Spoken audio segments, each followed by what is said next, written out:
السلام عليكم ورحمة الله وبركاته. اليوم أقدم لكم شرح بخصوص أورج 2023. الشرح هو تعليم إضافة السيتات والإيقاع والصوت، وشرح بعض الإعدادات المهمة، ونشرح على هاي الواجهة المختصة بأورج 2023. هذا الفيديو سويته للي جديد على البرنامج، يعني مثلا ما صار له هواي من منزله، فهذا الشرح شوية يفيدك نضبط الترتيل مال الأصوات ويعني بعض الإعدادات المهمة. هنا أنا بسبب الأجهزة الحديثة صارت شوية إضافة السيتات صعبة، وخاصة اللي جديد على البرنامج.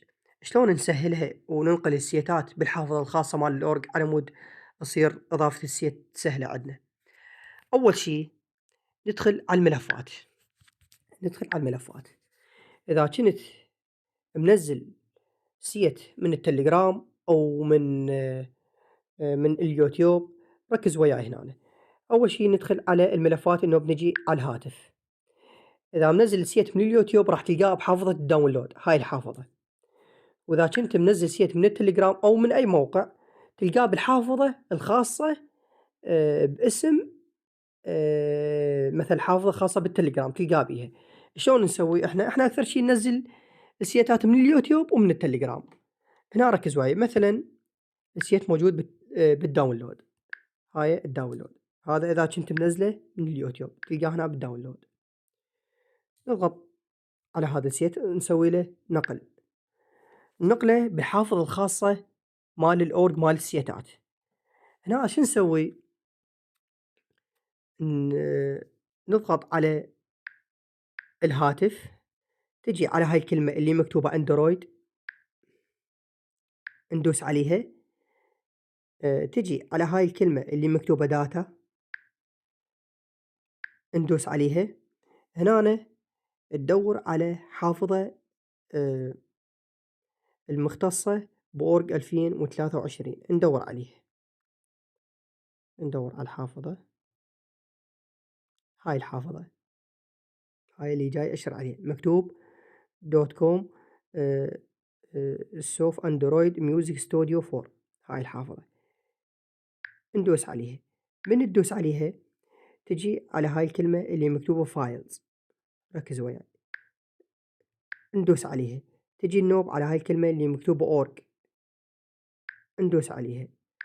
نوبة ندوس على علامة الصح، تنطي نقل. هنا جاي النقل عندنا السيت، النقل.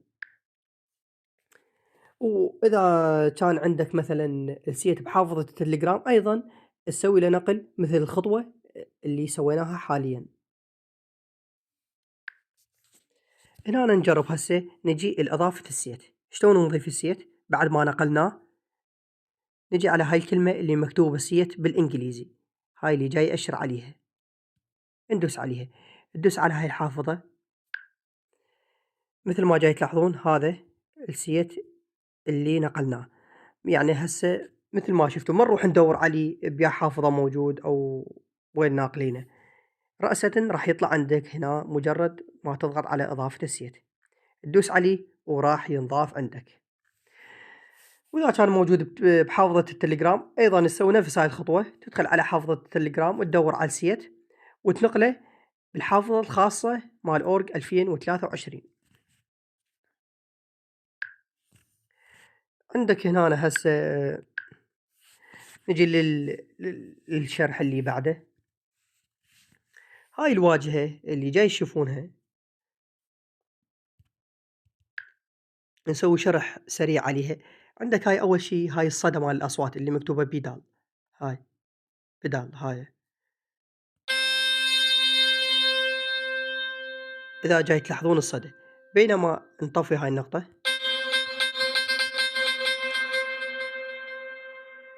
أكو بعد صدى قليل، أكو صدى قليل بعد. شلون نوخر هذا الصدى؟ هاي اللي مكتوبة تاب بالإنجليزي، ندوس عليها ضغطة مطولة على هاي الكلمة اللي مكتوبة ميوزك، ضغطة مطولة راح يطلع عندك هيك. تنزل هاي الكلمة اللي مكتوبة ريفب، هاي هاي تدوس على ذني الخطوط الثلاثة مالاتها اللي مختصة بهاي الكلمة، ندوس عليها تنزل للأخير.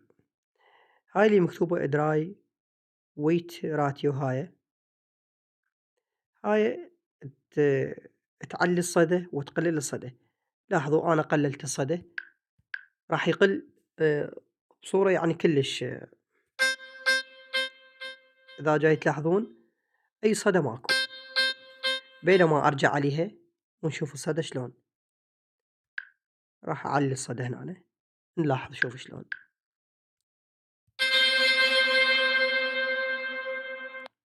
خلصنا من شغلة الصدى مال الأصوات، نجي للترتيل.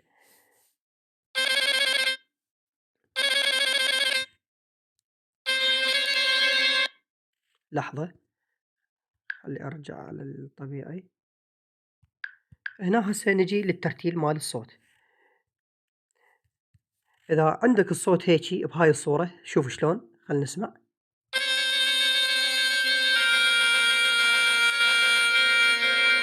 إذا كان عندك الصوت هيك، هذني اللي جاي أشر عليهن، هذا اللي جاي تشوفونهن، تجي على ثالث وحدة اللي مكتوبة إفكت. هاي تدوس على هاي الكلمة اللي مكتوبة مونو، تخليه على أول نقطة، هاي مختصة بالترتيل. من نخليه على أول نقطة نشوف شلون. هذا الترتيل الأول. الترتيل الثاني على ثاني نقطة،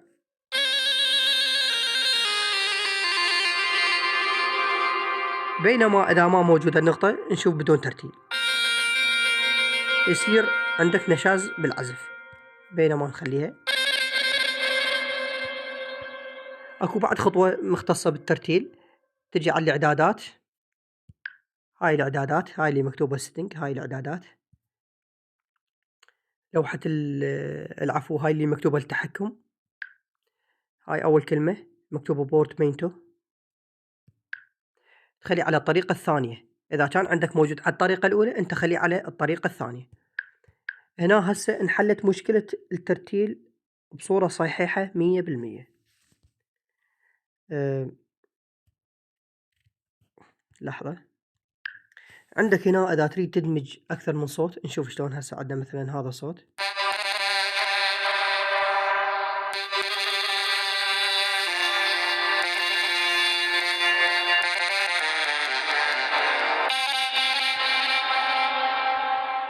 إذا تريد تدمج أكثر من صوت، هاي اللي مكتوبة سبلت ميكس، هاي اللي جاي أشر عليها، هاي دمج مال أصوات، تخليه على ثاني وحدة، مو الأولى الثانية، ثاني وحدة على مود تقدر تدمج أي صوت.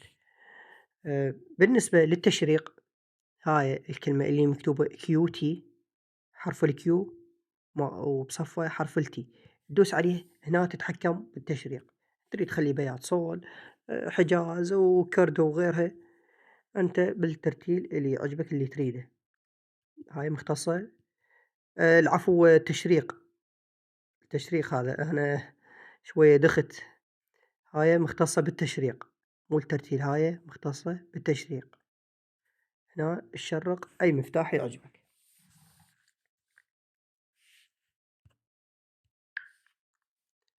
عندك هاي الشغل والطف والإيقاع. عندك هذني المربعات، هذني مثل السيت اللي تضيفه وموجود بإيقاع، من شغل الإيقاع يعني حسب اللي مصمم الإيقاع وضايف له إيقاعات إضافية. هذني شوف هسه لاحظ أنا راح أشغل مثلا إيقاع،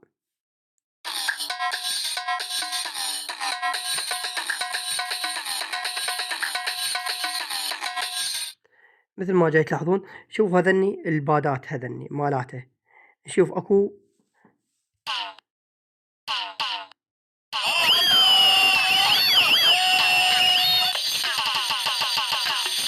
حسب المصمم مال السيت ضايف او ما ضايف. هذني البادات الاضافيه اللي موجوده بالايقاع، وهذني الفاريشنات مال الايقاع همه.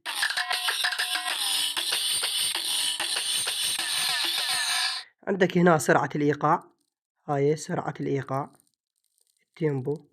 عندك هاي الاوكتاف تنعم وتضخم الصوت. هاي ترانسبوس، هاي ترانسبوس مثلًا تناسب آآ أصوات العزف اللي تعزف بيهن تناسب ويا صوت المطرب، يعني مو مثلًا أنت بغير نوتة أو هو بغير نوتة، تناسب صوت العزف يتناسب ويا صوت المطرب. شوف شلون باعوا.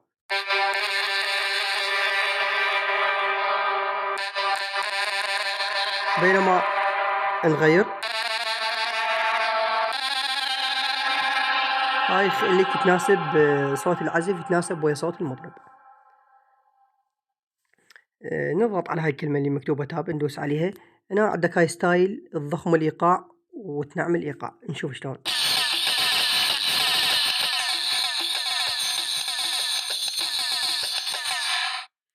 هسه خلونا ندخل على على الإعدادات، هاي اللي مكتوبة setting. أول شي هاي مكتوبة الحفظ التلقائي، لازم تخلي علامة الصح ضروري. علامة الصح هاي من تضيف سيت، من تخلي علامة الصح هاي من تضيف سيت وتخرج من البرنامج مال العزف وترجع تدخل عليه راح تلقى السيت موجود، يعني ما يحتاج تضيفه مرة ثانية، بس لازم تخلي علامة الصح. ننزل للأخير، هذني علامات الصح. آخر شي مكتوب عرض مجموعات الطبل وعرض الصكوك وتر، الغي علامة الصح من عتن، هذا نبيهن إيقاعات إضافية وأصوات إضافية أبد ما نحتاجهن. أه لوحة المفاتيح نجي عليها، هاي عد من مفاتيح. أه تصغر المفاتيح وتكبرهن حجم المفاتيح. عندك هاي مفتاح البداية، هنا أنا مكتوب مفتاح البداية، من يا مفتاح تريد تبدي العزف. عرض توضيح المفاتيح، الأحرف اللي تطلعهن على المفاتيح اللي تعزف بيهن، هذن على المفاتيح اللي باللون الأبيض اللي تعزف بيهن، تخليه على دو ري مي أو على ثاني وحدة أنت باللي عجبك. التحكم مثل ما قلنا تخليه على الطريقة الثانية مال ترتيل مال الأصوات. إن شاء الله هذا يكون الفيديو واضح للجميع، والسلام عليكم ورحمة الله وبركاته.